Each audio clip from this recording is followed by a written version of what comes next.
Voilà, tout d'abord, je voulais vous souhaiter la bienvenue à chacun. Alors, ceux qui sont habitués à ces moments, régulièrement on filme et les cultes sont retransmis sur la chaîne YouTube de l'Église. Donc peut-être aussi souhaiter la bienvenue à ceux qui visionneront la vidéo, qui regarderont ces moments. On a choisi de vivre des temps un peu particuliers ce matin, parce que normalement, le dimanche matin à 10h, pour ceux qui ne connaissent pas, c'est un temps où les chrétiens se rassemblent, ce qu'on appelle le culte. Dans le milieu protestant évangélique, on appelle ça le culte.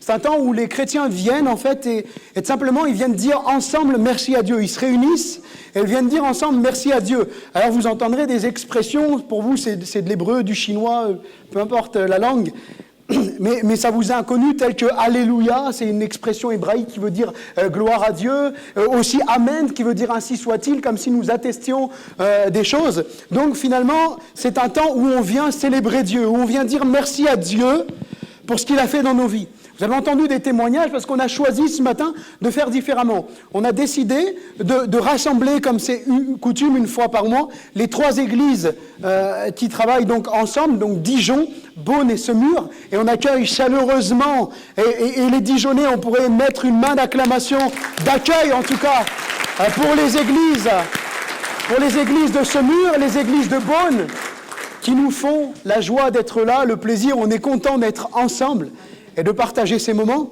Donc soyez les bienvenus, et on a décidé de faire des moments particuliers, parce qu'on a décidé d'ouvrir cela aux personnes nouvelles. Donc jeudi après-midi vers 16h, à 16h, et hier également, on était dans la rue, on distribuait des prospectus, pour tout simplement ouvrir ces moments pour que des personnes puissent connaître un peu plus, non pas simplement le milieu protestant évangélique. Vous avez vu aujourd'hui, si vous regardez sur Internet, à la télévision, les évangéliques font peur. Ils sont partout. Mais nous, on n'est pas dans la peur. Parce que l'évangile, ça veut dire une bonne nouvelle. Et nous, ce qu'on proclame au monde, c'est une bonne nouvelle. Alors, je vous donne un petit truc, si vous voyez les journalistes qui mettent les évangélistes. Nous ne sommes pas des évangélistes, mais des évangéliques. C'est QE à la fin. Bon, vous leur direz, si vous croisez les journalistes, vous leur passerez le message de ma part. Pour introduire ces moments, puisque maintenant je vous ai tout simplement présenté un peu ce qui était courtement le culte évangélique, on a des temps effectivement où on se retrouve là, on remercie Dieu, il y a des fois c'est des moments, ce qu'on appelle la louange, c'est des remerciements qui s'élèvent collectivement, et puis des fois c'est des choses un peu plus individuelles. Une personne prie, les autres écoutent, puis une autre personne prie, les autres écoutent, et puis on prend aussi le pain et le vin, parce qu'un jour on a été baptisé par immersion, donc plongé complètement, pas noyé, plongé complètement, ressorti. Et à l'âge de conscience, on a pris conscience qu'on s'engageait avec Dieu. Donc c'est un peu ça, c'est des temps de remerciement, on partage le pain et le vin comme Jésus nous l'a demandé. Et puis donc c'est des moments comme ça. Maintenant j'aimerais, avant d'aller plus loin, vous avez entendu plusieurs témoignages, j'aimerais vous, pour introduire ces moments, vous passer une petite bande-annonce, une vidéo.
Donc, on a vu ensemble que le thème de la matinée, c'était un temps pour connaître Dieu. Et volontairement, j'ai joué sur les mots « un temps pour connaître » 3 petits points. Parce que vous avez vu cette vidéo et peut-être que cette vidéo, cette bande-annonce, elle vous parle. Peut-être qu'en voyant cette bande-annonce qui décrit la vie d'un jeune qui n'a jamais vécu un temps pour connaître Dieu, peut-être que tu t'es reconnu et que tu t'es dit dans plusieurs points de cette bande-annonce, c'est moi. C'est ma propre vie. J'ai connu la dépression, j'ai connu les tentatives de suicide, j'ai connu la haine, la violence, j'ai connu tout ce qui est dit dans cette vidéo, je l'ai connu. Eh bien, j'aimerais te dire, si tu t'es reconnu dans cette vidéo, ce n'est pas une vidéo c'est pas une bande-annonce qui parle de ta vie, mais en fin de compte qui parle de la mienne.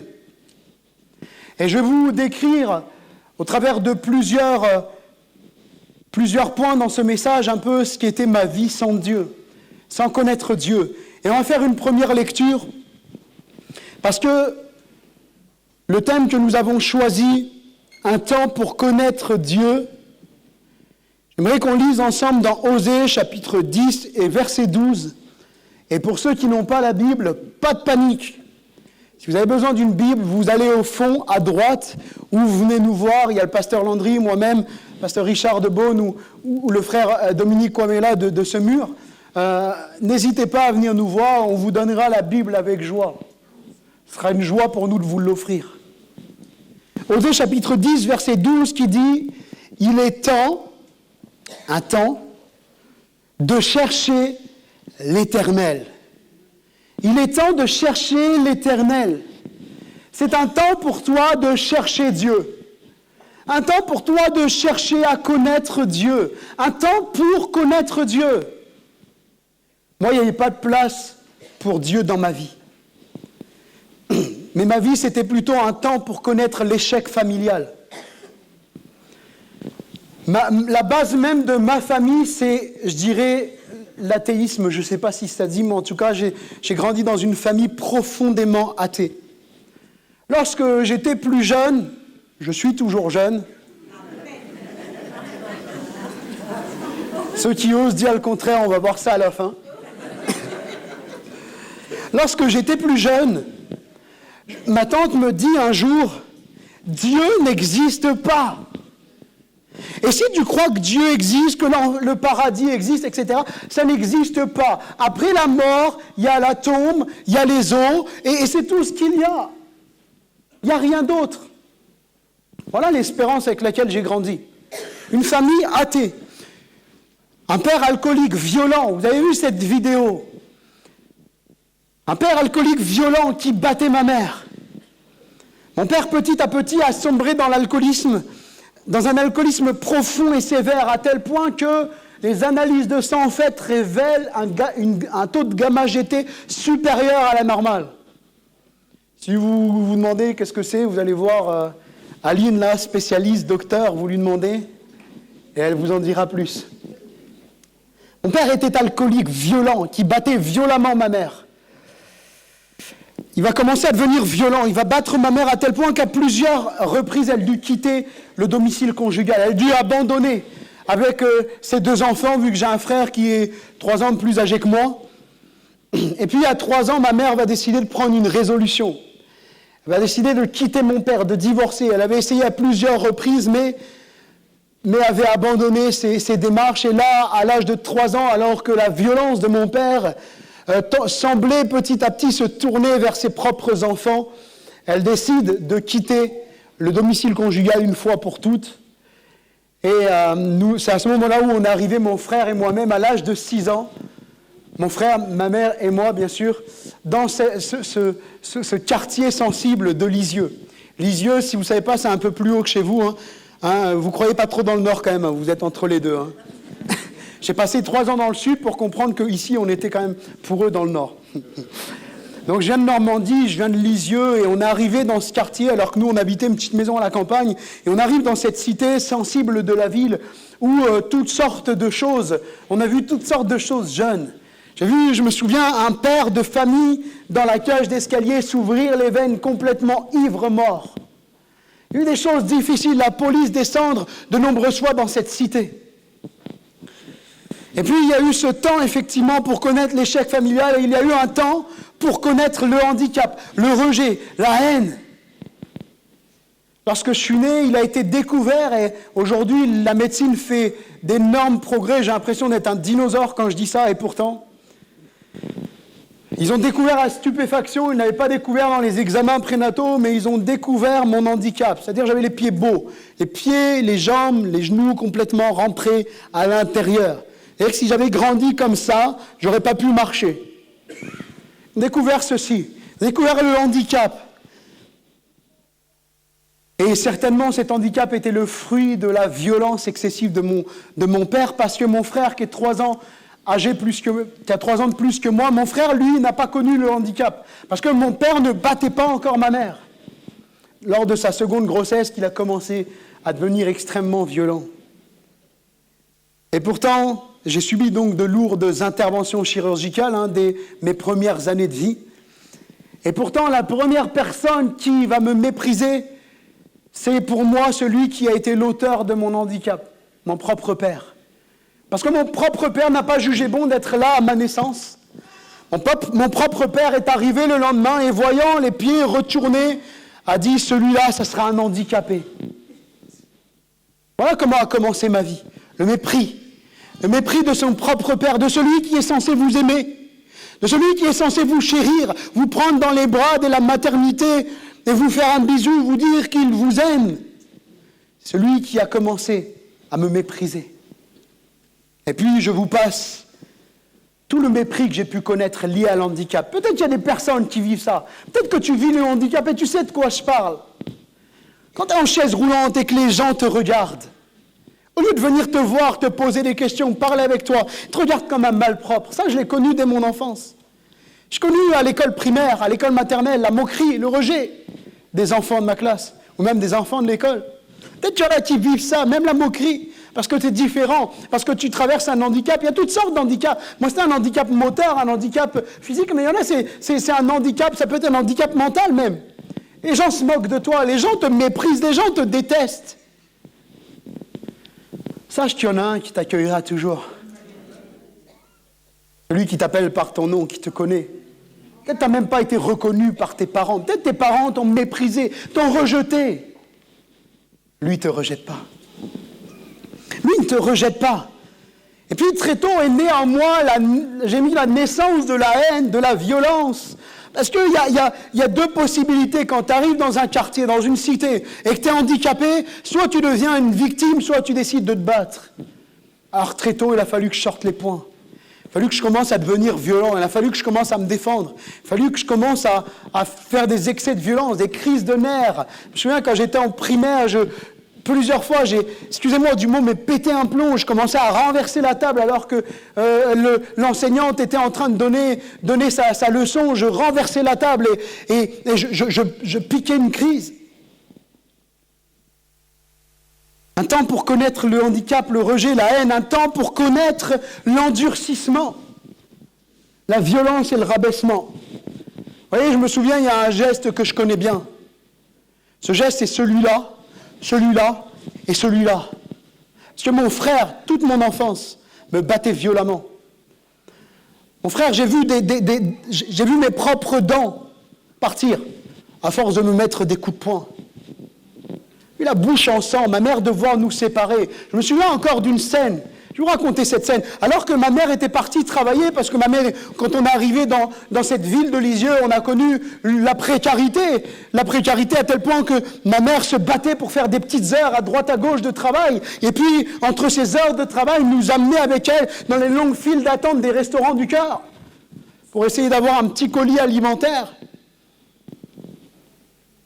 Alors que ma mère était au travail, le soir, c'était, je crois, son 2e contrat. Elle était là, elle était au travail, et je me souviens, une bagarre, une dispute éclate entre mon frère et moi. Elle commence à me mettre des coups de poing, et puis à un moment, je tombe, et il me met des coups de pied. Et je suis là, par terre, en train de dire « arrête, arrête », et c'est la voisine, parce que ça se passe derrière la porte, c'est la voisine qui va devoir ouvrir la porte et nous séparer. Peut-être qu'il y en a qui connaissent des contextes extrêmement violents.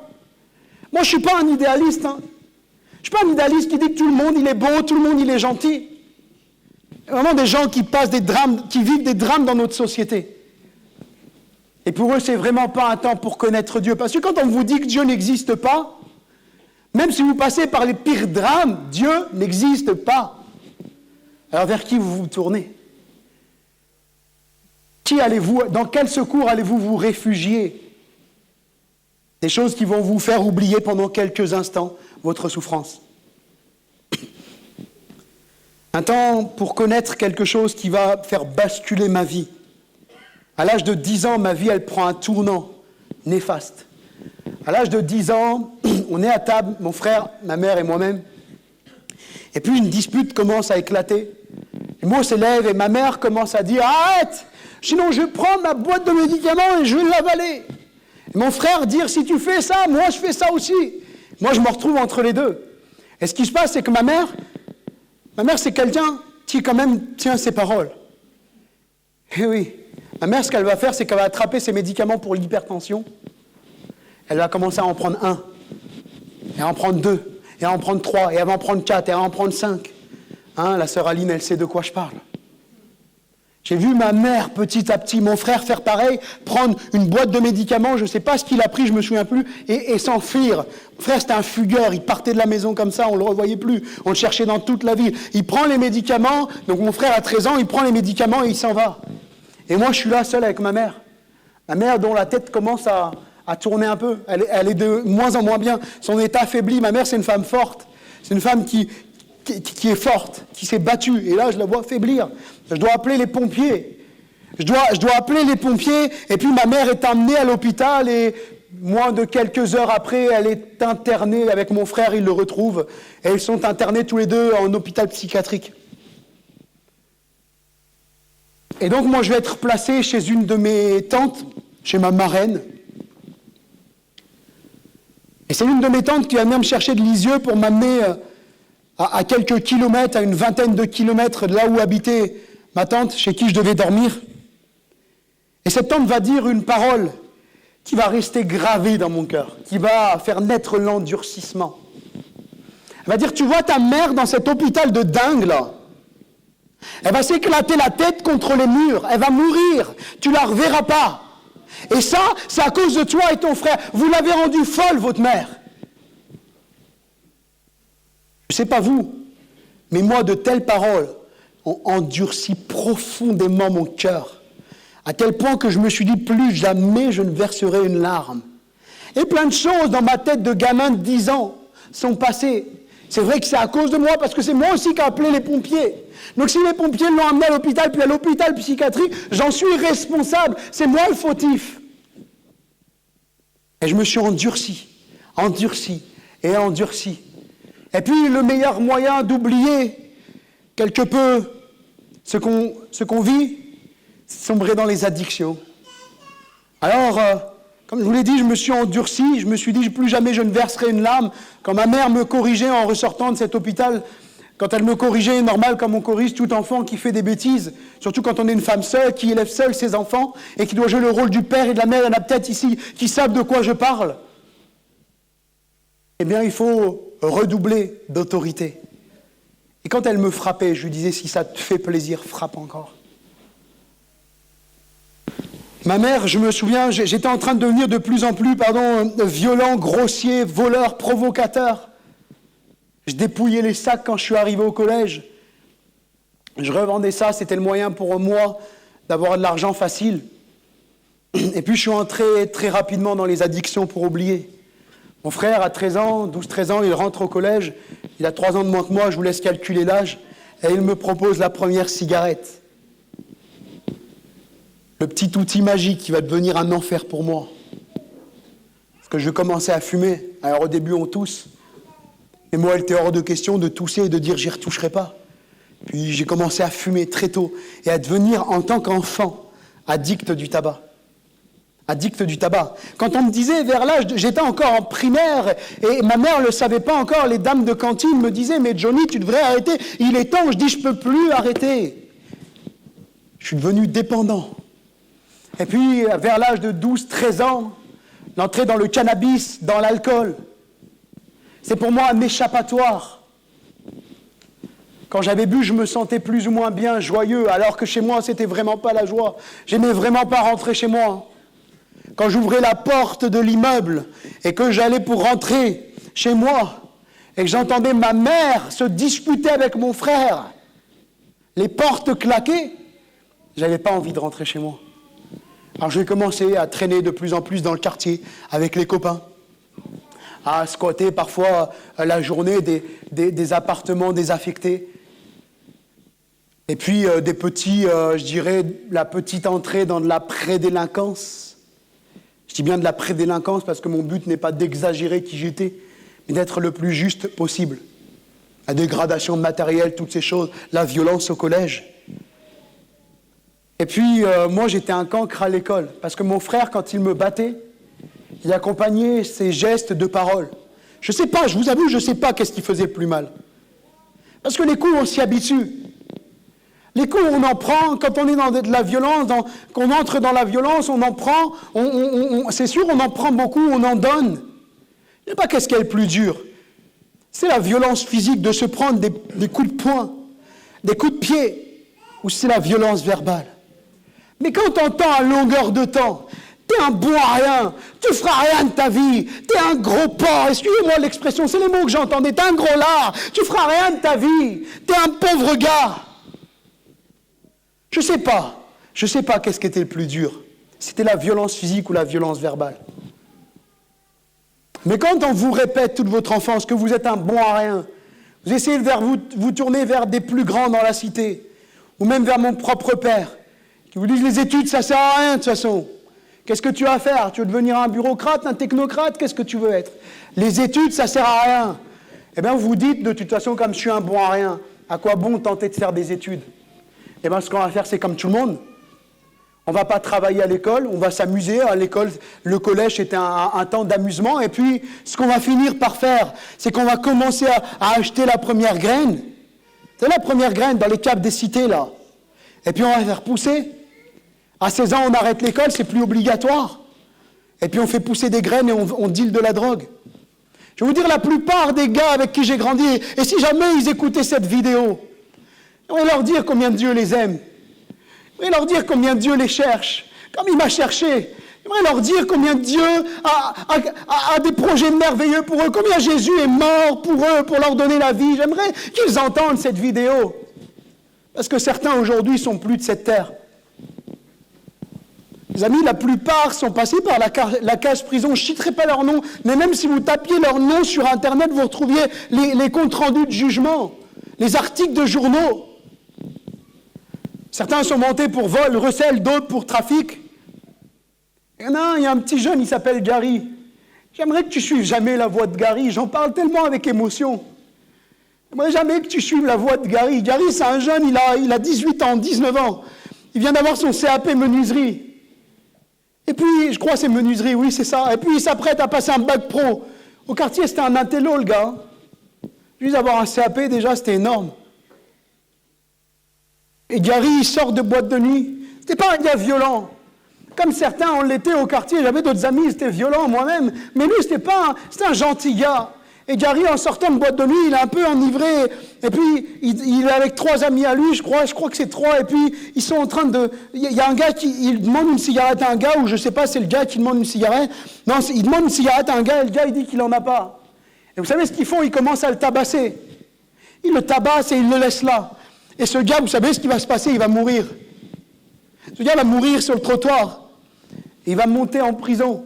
Gary va monter en prison. Et Gary, parce qu'il a suivi des choses horribles dans cette prison, je suppose que c'est ça.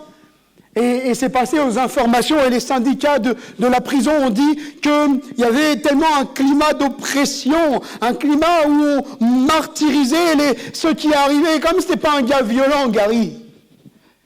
Gary, à un moment, il est en prison. Il sait qu'il en a pour quelques années, et Gary décide de se suicider. Gary, ce gamin, je l'ai vu grandir. C'était pas un gars méchant.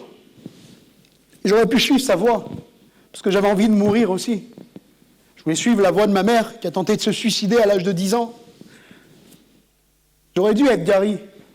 Moi qui aurais dû être dans cette prison. Gary, je lui avais parlé de Dieu. Quand sa mère était malade, je lui avais parlé de Dieu. Je lui avais dit que Dieu était capable de changer sa vie. J'aimerais te dire que Dieu est capable de changer ta vie, que Dieu t'aime. Je ne sais pas toi comment tu te vois, je ne sais pas comment tu vois ta vie, peut-être que tu te vois comme un bon à rien, peut-être que tu as l'impression que ta vie c'est un gâchis, c'est un échec. J'aimerais te dire que c'est le temps pour toi de connaître Dieu. Je vais vous lire un texte dans Ézéchiel, chapitre 21, 31. Chapitre 21 et au verset 31.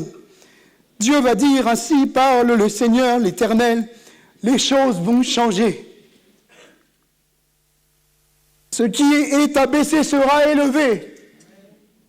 Les choses vont changer. Et pour toi aujourd'hui, mon ami qui est là, les choses peuvent changer. Peu importe ton parcours, peu importe ta vie. Si tout va bien dans ta vie, bien tant mieux. Mais tu as besoin de Jésus. Tu as besoin de savoir où tu vas passer ton éternité. Les choses vont changer. Mais moi, il y a une invitation qui a radicalement changé ma vie. À l'âge de 13 ans, on m'invite à venir à l'église. Un ami que je connaissais depuis mon enfance m'invite à venir à l'église. Et là, je rentre dans cette église, je vous passe les détails, je rentre dans cette église et j'entends parler d'amour. Moi, je ne me sentais pas aimé, je ne me sentais pas désiré. Même si ma mère me disait, moi, je t'ai voulu, ton père t'a voulu, j'arrivais pas à le croire. Parce que mon père se serait jamais mis, pardonnez-moi l'expression, j'utilise des mots familiers, mais mon père se serait jamais mis à picoler lors de la seconde grossesse de ma mère. Je n'arrivais pas à croire que j'étais désiré. Alors l'amour, je ne connaissais pas. J'ai essayé de chercher l'amour, mais chaque fois, c'était le rejet. Et là, je me retrouve dans cette église. C'est un petit papy là qui était là, en train de prêcher. Il chantait des chants, pour ceux qui le connaissent, pour les plus anciens, c'est Gilbert Higenbach, qui était de passage dans l'église où j'étais, où je suis allé pour la première fois. Et mon cœur a été comme touché par Dieu à ce moment-là. Je me souviens, j'étais sur ma chaise. Il demande de fermer les yeux. Ça faisait un moment que je ne pleurais plus. J'avais 13 ans. Et Dieu me dit, toi, tu t'aimes pas. Tu n'as pas une bonne image de toi. Je paraphrase un peu, je ne me souviens plus au mot près ce que Dieu est en train de me dire, mais je sais intérieurement que c'est Dieu qui me parle. Il y a comme quelque chose que la Bible appelle la conviction de péché. J'étais convaincu que j'étais mauvais. Mais avant que Dieu me convainque de ça, moi qui ne croyais pas que Dieu existait, j'étais convaincu que Dieu existait. Et il me disait, même si toi tu t'aimes pas, moi je t'aime. Moi je t'aime. Et que je retrace ma vie, je vois qu'il m'a cherché à plusieurs reprises dans ma vie. Ah oui, j'ai cherché pendant un temps. Avant de me tourner vers Dieu, j'ai prié Marie. S'il y a des catholiques ici, bien sûr on aime toute personne. Et j'aimerais te dire qu'il n'y a qu'un seul chemin qui peut te réconcilier à Dieu, c'est le Christ. La Bible dit qu'il n'y a qu'un seul médiateur entre Dieu et les hommes. C'est Jésus-Christ fait homme, parce que c'est le seul à être mort, crucifié pour prendre les péchés, le mal de l'humanité. Il a pris sur lui, lui qui est juste, Dieu incarné dans le corps d'un homme, il prend tout ça sur la croix, il meurt et il ressuscite le 3e jour. Personne n'a pu faire ça. Aucun saint dans les religions n'ont pu faire ça. Il est le Christ incomparable. Dans cette église, mon cœur est touché. Et je sais que Dieu existe.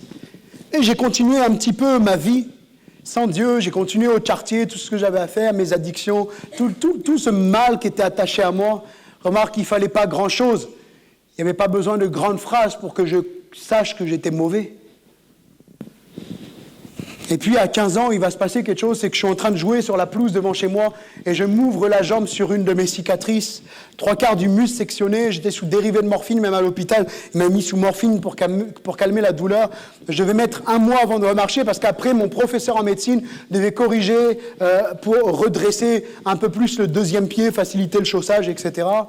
Et là, je devais mettre 1 mois avant de remarcher. J'avais entendu parler de Dieu à l'âge de 13 ans. Et à l'âge de 15 m'arrive ça. Et un soir, je suis seul dans mon lit. Un soir, je suis seul dans mon lit. Quand tu te retrouves seul devant Dieu, crie à Dieu. Lui, il t'entend. Si les gens refusent de t'écouter, Dieu, lui, t'entend. Et alors que je suis là et je dis, Seigneur, si c'est vrai ce que j'ai entendu dans cette église, si Jésus, tu es vraiment Jésus, le Fils de Dieu, si tu es venu et que tu m'aimes, je te demande une chose, guéris-moi. Demain, je veux remarcher sans douleur. Ça faisait 15 jours, précis. Je vais mettre 1 mois avant de pouvoir remarcher. Au bout de 15 jours, la veille, je ne posais pas la jambe gauche par terre. Je prends mes cannes pour aller dans ma chaise roulante. Je connaissais bien les chaises roulantes. J'ai passé de nombreux séjours en chaise roulante. Et puis, je prends les cannes pour retourner dans ma chaise roulante. Déjà, je me réveille et j'avais plus mal. J'avais encore les 20 agrafes sur la jambe, avec le pansement, tout ça. J'étais suivi par soins infirmiers. Et là, une force est revenue dans ma jambe. Je laisse les cannes et je marche.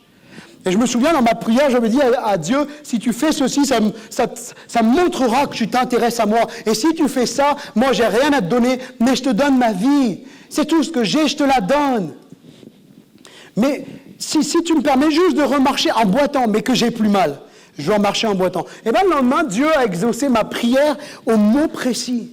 C'est-à-dire, je prends mes cannes, je sens une force revenir dans ma jambe, je lâche les cannes, et puis, bizarrement, j'avais plus mal, mais je boitais toujours. Et j'étais capable de faire 10-15 minutes à pied, sans aucune douleur. Mon infirmier vient, le médecin, pour contrôler tout ça. Tu ne devrais pas marcher, c'est dangereux. Je savais que Jésus m'avait guéri. Je savais que Jésus m'avait guéri complètement. J'aimerais te dire que pour toi aussi, il y a un espoir. Oui, Jésus guérit encore aujourd'hui. Dans quelques instants, on va prendre un temps où on va prier pour les personnes qui veulent recevoir Christ, qui veulent recevoir la paix, la joie dans leur cœur, qui veulent connaître un autre avenir, qui veulent, comme la question de la vidéo, connaître autre chose. Un temps pour connaître autre chose, un temps pour connaître Dieu. J'inviterai, pour ceux qui le peuvent, à se lever à leur place, et puis ceux qui ne peuvent pas, juste à lever votre main. Et puis je prierai pour vous. Et peut-être si tu es malade, si tu te lèves ou que tu lèves ta main, crois que Dieu, instantanément, est capable de te guérir. Parce que moi, je le crois, je ne veux pas arrêter de prêcher ça. Dieu guérit encore aujourd'hui, il l'a fait pour moi, il peut le faire pour toi. Il n'y a rien d'impossible à Dieu, la Bible dit. Mais si tu veux voir ta vie changer, fais comme moi, viens à la source du changement. Vous l'avez lu dans Daniel 2, 21. C'est lui, c'est Dieu qui change les temps et les circonstances. Les circonstances et les temps n'étaient pas favorables à ce que je rencontre Dieu, mais il a changé mes temps et les circonstances. Les circonstances difficiles, douloureuses, il les change. Ma vie a complètement changé, la fin des addictions. Il y a des choses, j'ai mis du temps. Figurez-vous, ce n'est pas le cannabis et l'alcool où j'ai mis le plus de temps, mais le tabac. La haine qui fait place à l'amour. Plus le temps passe, plus on marche avec Dieu, plus on prie Dieu, plus on lit la Bible. Dieu travaille nos cœurs. Parce que j'avais décidé de le suivre dans cette chambre. Vous vous souvenez, vous me suivez Moi qui étais un cancre à l'école, j'ai pu aller jusqu'à un BTS. Alors imaginez-vous si dans une cité, d'avoir un CAP, c'est glorieux. Imaginez-vous d'aller à un BTS, combien j'étais fier.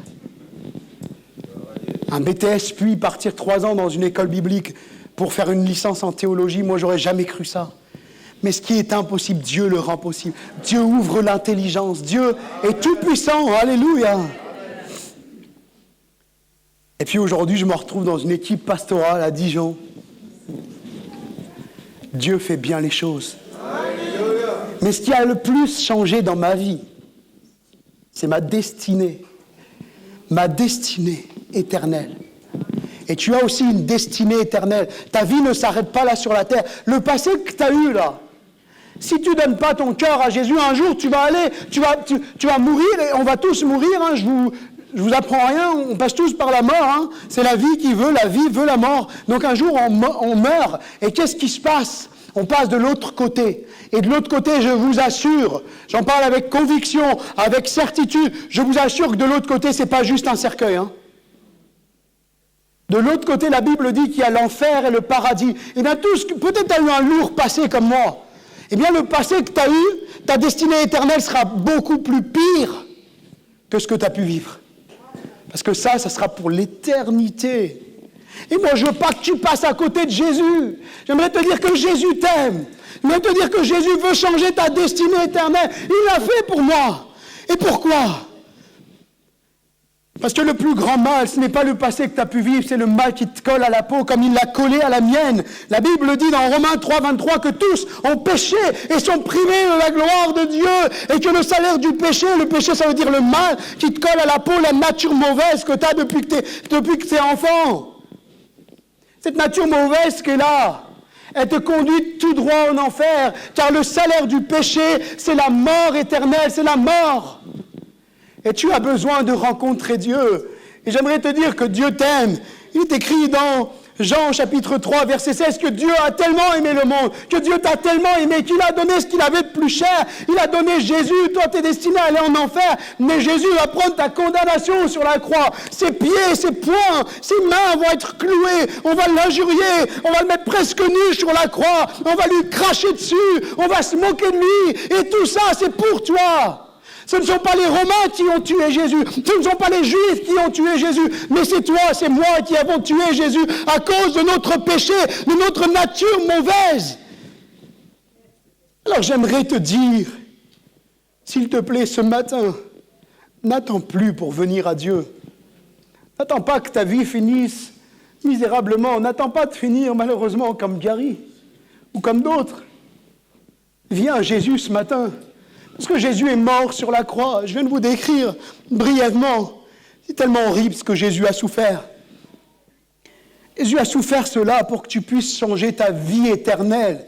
Parce que si ta vie, elle change sur la terre, si tu es guéri de ta maladie aujourd'hui, mais que tu ne donnes pas ta vie à Dieu et que tu vas en enfer, quelle perte. Dieu ne t'a pas créé pour que tu ailles en enfer. Dans Jérémie 29, 11, il est dit, je connais les projets que j'ai formés sur toi, sur vous, sur chacun de nous, dit Dieu. C'est des projets de paix et non de malheur. Toi, tu as connu le malheur jusque-là. Tu as peut-être connu comme moi des choses difficiles. Afin de te donner un avenir et de l'espérance. Tu n'as peut-être plus d'espoir. Et aujourd'hui, ce n'est pas sur les politiciens. Ce n'est pas sur les lois qu'on va compter pour avoir de l'espoir. Ce n'est pas tes addictions qui vont te donner de l'espoir, ils te soulagent pendant un moment. Lui te donne un avenir et de l'espérance. Il y a de l'espoir, si tu viens à Dieu, de réussir ta vie avec Jésus. Oui, Dieu t'a tellement aimé. Et il ne veut pas que tu restes comme tu es. Tu as un choix à faire. Soit tu demeures dans ta vie telle que tu es. Moi, pour rien au monde, je retournerai dans ma vie passée. Pour rien au monde, même si c'était pour retrouver mes amis quelques instants, qui étaient pour moi des frères avec lesquels j'ai grandi, je préfère les retrouver dans les circonstances dans lesquelles je suis aujourd'hui.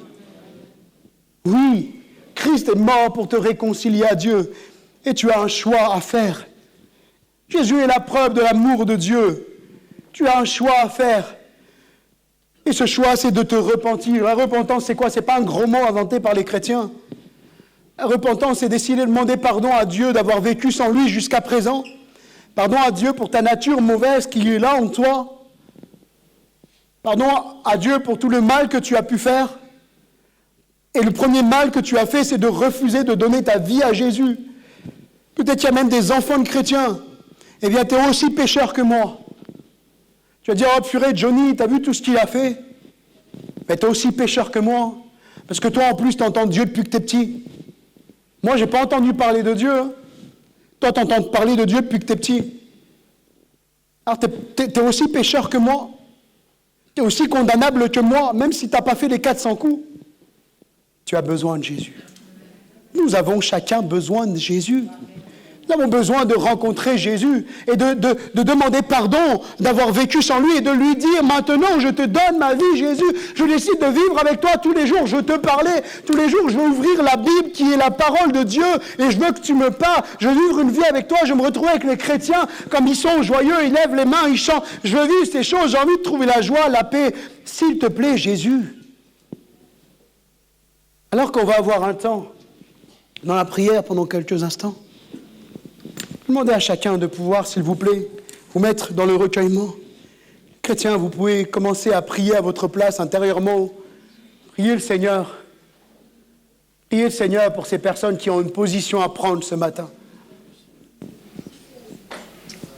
J'aimerais t'engager ce matin, comme on m'a engagé il y a quelques années, à lever ta main à ta place, à te lever si tu peux te lever, et à dire, moi, aujourd'hui, je veux rencontrer Jésus-Christ.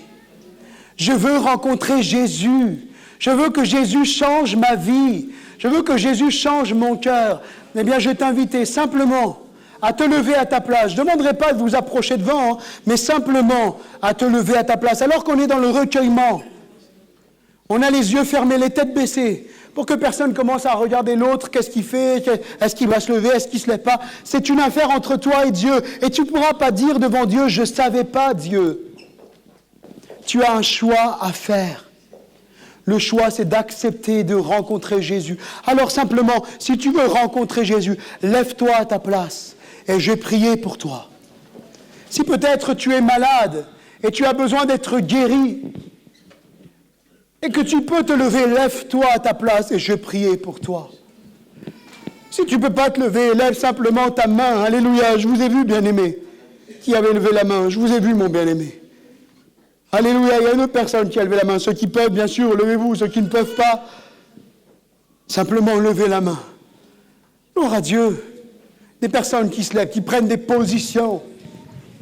Mais si tu es guéri dans ton corps et que ton âme va en enfer, ça ne suffit pas. Tu as besoin aujourd'hui de dire, je veux rencontrer Jésus-Christ. Alléluia, j'ai vu des mains qui se sont levées.